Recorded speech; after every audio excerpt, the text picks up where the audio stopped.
10 lakh people only tax కడుతున్నారు, direct tax. అందులో companies వచ్చేసి 11 లక్షల కోట్లు కడతా ఉన్నాయి, 9 లక్షల ఇండివిజువల్, 10 లక్షల 10 lakh crore, I mean 20 lakh crore direct tax, అంటే పన్నుల రూపంగా మనం కడతా ఉన్నాం. ఇన్కమ్ ట్యాక్స్ ఉండొచ్చు, కంపెనీ ఇదొక ఇన్కమ్ ట్యాక్స్, తర్వాత క్యాపిటల్ గెయిన్సే ఉండొచ్చు. మనం అందరం కూడా అందులో కంపెనీస్, ఇండివిజువల్ ట్యాక్స్ కాబట్టి 20 lakh crore, అంటే దాదాపు 55 నుంచి 60 ట్యాక్స్, 55 నుంచి 60% ట్యాక్స్ మనం కడుతున్నాం. దేశ రెవెన్యూలో ఈ ఇన్కమ్ ట్యాక్స్ కట్టే వాళ్ళ సంఖ్య దాదాపు, అంటే అంత రెవెన్యూ ఇస్తున్నాం, దాదాపు 20 lakh crore ఇస్తూ ఉన్నాం మనం, మీ అందరికీ తెలుసు ఇండస్ట్రీస్. అదేవిధంగా జిఎస్టీ రూపకంగా వచ్చేది 45%. అంటే దేశంలో ఉన్న ప్రజలందరూ వినియోగిస్తున్నట్టు టూలే కావచ్చు, ఏదైనా వాటర్ బాటిల్స్ ఉండొచ్చు, ఈరోజు మనం ప్రతి వస్తువు కొంటూ ఉంటాడు, సామాన్యుడు కొంటూ ఉంటాడు, అది 45% వస్తుంది రెవెన్యూ.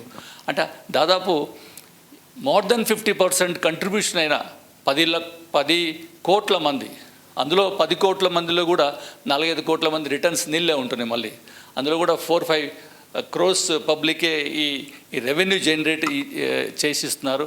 అయినా కూడా మనకు గుర్తింపు లేదు.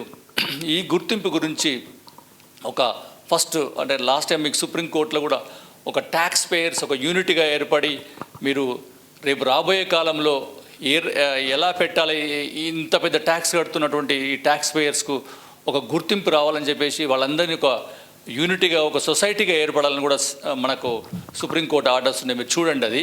సో ఆ ఉద్యమం ఇక్కడి నుంచే కడారి శ్రీధర్ గారితో స్టార్ట్ అయింది. దేశంలో ఎక్కడ చూసినా కూడా నాకు ఆ సుప్రీంకోర్టు ఆర్డర్ ఇచ్చిన తర్వాత ఈ ట్యాక్స్ పేయర్స్ అంతా ఎక్కడ కలిసినట్టుగా కనబడలేదు. నిజంగా వీరు పెట్టిన, మన శ్రీధర్ అన్న పెట్టిన చాలా హానెస్ట్ పర్సన్, మంచి, అంటే హృదయ స్పందన, మానవ సంబంధాలు పెంచుకోవడానికి ఈ కార్యక్రమం పెట్టారు.